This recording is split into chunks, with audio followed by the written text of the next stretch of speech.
Hola, buen día. Les saluda el alumno Jordán Molina Salís, estudiante de doctorado en educación por la Universidad UTEL. A continuación daré una breve presentación sobre el primer avance del proyecto de la asignatura de entornos virtuales de aprendizaje, que lleva por título Experiencias de aprendizaje significativas adquiridas por los entornos virtuales de aprendizaje, abreviada por siglas en español como EVA.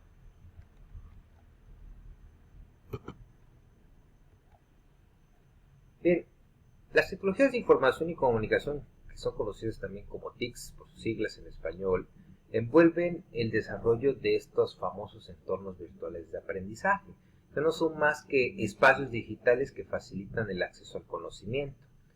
Por mencionar algunos ejemplos, el compartir recursos audiovisuales para que los alumnos puedan tener un material didáctico personalizado y complementario al que se suele trabajar en el aula de clases, además de que fomenta este conocimiento a través de una de las inquietudes que más demuestran los estudiantes, que es aprender a través de la escucha y la visión. Los desarrollos de entornos virtuales también involucran herramientas interactivas y colaborativas en aras de la educación, como aplicaciones que te permiten hoy en día graficar, cuando hablamos de asignaturas con pensamiento matemático, o incluso ya los exámenes tradicionales que son o consisten en hojas y reactivos, ahora se pueden hacer a través de aplicaciones interactivas en el que el alumno ya puede utilizar de manera más accesible y un poco más práctica desde su dispositivo móvil.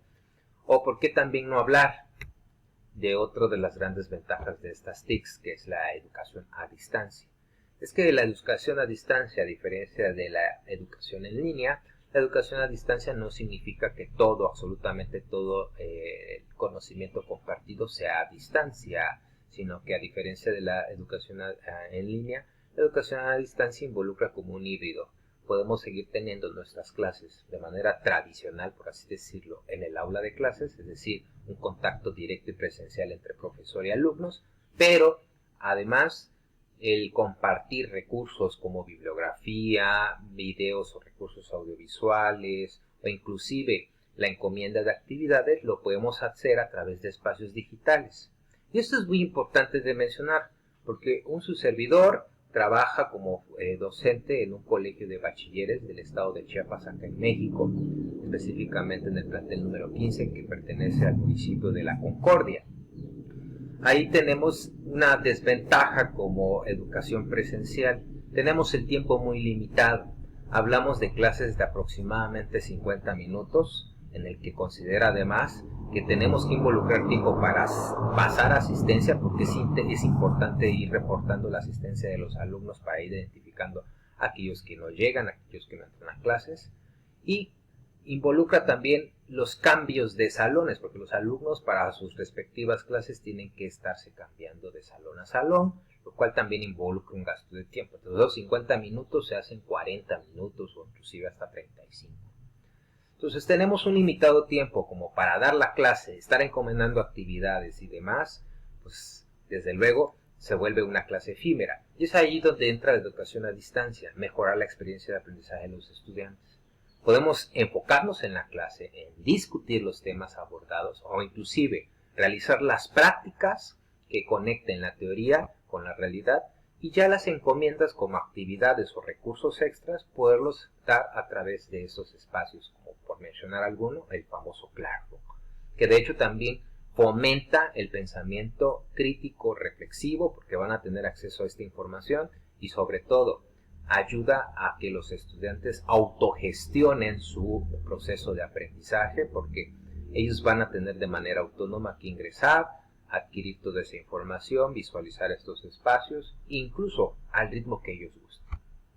Entonces, aquí la pregunta importante que nos lleva a realizar este proyecto es cómo estos entornos contribuyen a la adquisición de aprendizajes significativos.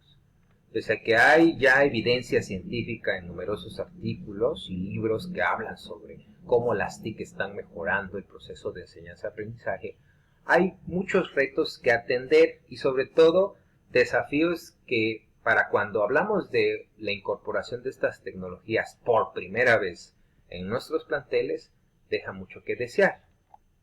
¿Cuáles son los problemas que podemos detectar en la aplicación o incorporación de estos entornos? En primer lugar, las limitaciones tecnológicas, ¿no? Al menos en nuestros planteles, en el plantel donde un servidor labora, tenemos aún acceso limitado al Internet. O sea, si yo quiero hacer uso de los espacios digitales para que en las clases sea un poquito más interactivo y no todo sea en casa, yo no puedo usar el Internet o acceder a un recurso audiovisual que esté alojado en el Internet porque no tengo el acceso suficiente a esta gran herramienta. Otra de las limitaciones, no tenemos proyectores. O sea, todavía seguimos trabajando con pizarrones tradicionales en el que yo tengo que escribir a mano todo lo que tengo que compartir. Entonces, eso también limita mi tiempo, desde luego. ¿Qué otros problemas detectamos con esta incorporación, al menos en nuestro contexto? La falta de capacitación, debería ser, aquí hay un error, adecuada en estudiantes y docentes. Aquí hablamos de la famosa alfabetización digital. La alfabetización digital, recuérdese que no es más que esas habilidades y esas actitudes y esos conocimientos necesarios para hacer buen uso de las herramientas tecnológicas, que van desde poder organizar un archivo PDF en nuestros dispositivos hasta utilizar programas especializados, como por ejemplo graficadoras, si hablamos de asignaturas como pensamiento matemático. Que he detectado, al menos en mi experiencia docente en estos últimos meses, que sí he estado utilizando espacios virtuales y sobre todo guías didácticas que ya no son necesarias de imprimir, que los alumnos ni siquiera saben organizar sus archivos PDF o sus archivos digitales en su dispositivo móvil. Entonces, pese a que estos alumnos nacieron y crecieron y siguen creciendo en una era digital, podemos decir que simple y sencillamente son analfabetas digitales. Incluso al ser yo de una generación más vieja, tengo mayor alfabetización y eso concuerda con lo que algunos autores mencionan. A veces ni siquiera la edad te garantiza que seas alfabeto o analfabeta en esta era digital. Otra de las cosas también que hay que mencionar es la capacidad que tienen los docentes para manejar estos recursos. Por ejemplo, en mi plantel hablamos de una plantilla docente veterana. Al menos un servidor es el profesor más joven de ese plantel.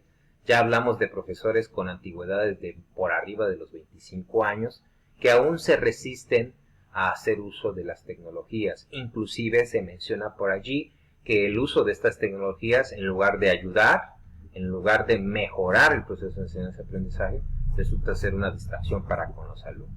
Y es que aquí el objetivo no es limitar el uso de tecnologías como celulares o computadoras a los alumnos, sino más bien mejorar el uso de estos dispositivos.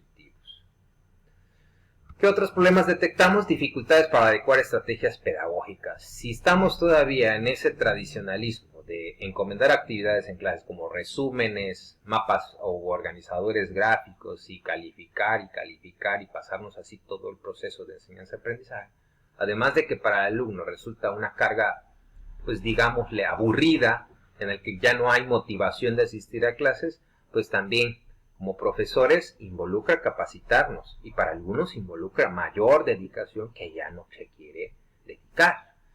Entonces es ahí donde encontramos una gran discrepancia en, bueno, utilizar lo tradicional o utilizo esta nueva era digital para incorporar lo tradicional y volverlo más interactiva, como lo que pasa con estas famosas guías.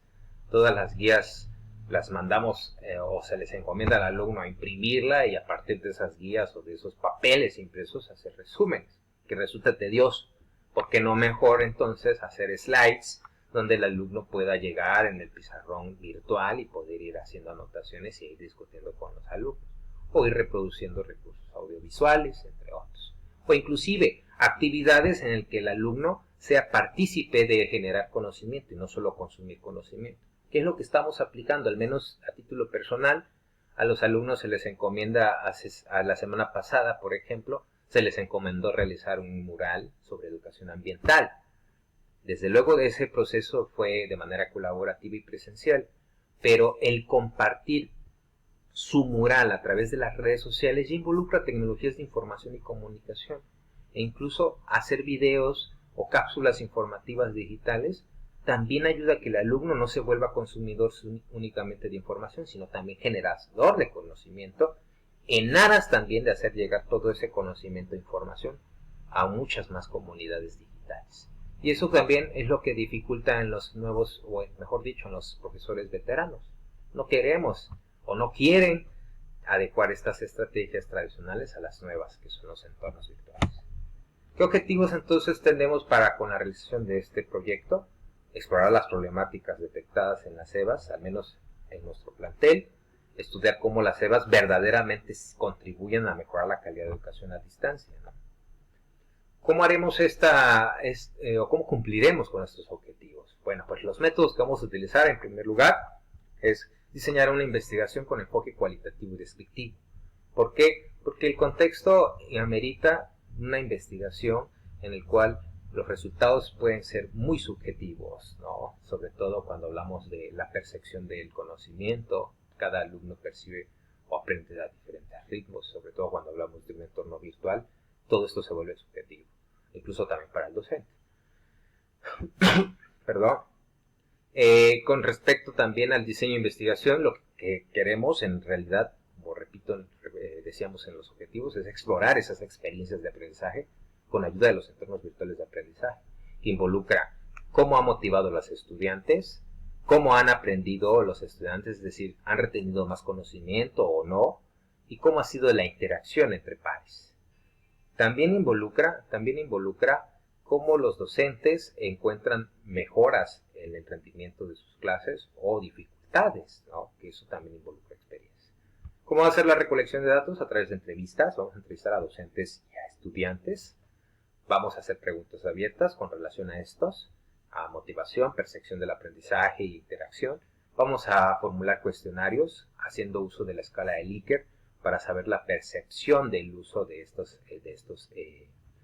entornos virtuales. De hecho, ya con las entrevistas tenemos el enfoque cualitativo y descriptivo, y con los cuestionarios tenemos un poquito de enfoque cuantitativo, porque haríamos uso de la estadística descriptiva para saber frecuencias y sobre todo promedios.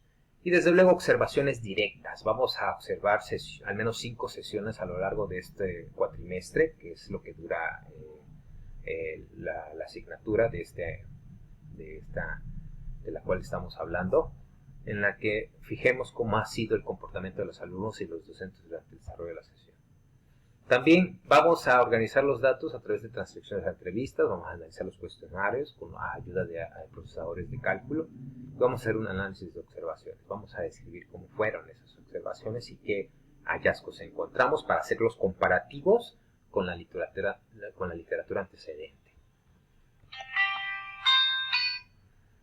Como justificación, pues hacemos este proyecto porque tenemos un mundo cada vez más interconectado. De hecho, en el estudio medio superior hablamos de una nueva escuela mexicana que está fomentando la aplicación de estas TICs, ¿no?